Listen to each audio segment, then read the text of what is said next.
Hello বন্ধুরা, আমরা গাড়ি নিয়ে ঢুকে গেলাম দেখো সি বিচে।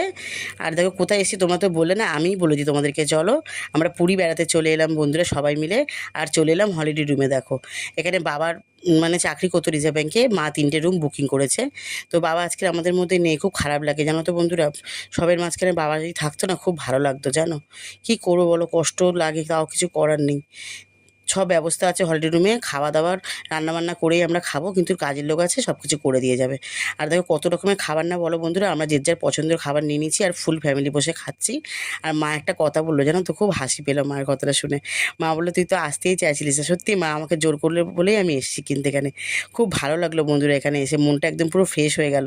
তারপর দেখো বাবুরা স্নান করবে, আমরাও স্নান করবো, সবাই মিলে দাঁড়িয়ে আছি। আর দেখো কত সুন্দর ঢেউটা চলে এলো, দেখো কি ভালো লাগছে যেন, গরম বলে কিছু মনে হচ্ছে না। তোমাদের এই মিনি ব্লগটা কিরকম লাগলো অবশ্যই কিন্তু জানিও, ভালো লাগলে লাইক কমেন্ট শেয়ার করে দিও। আর দেখা হচ্ছে আবার তোমাদের সাথে। টাটা বন্ধুরা।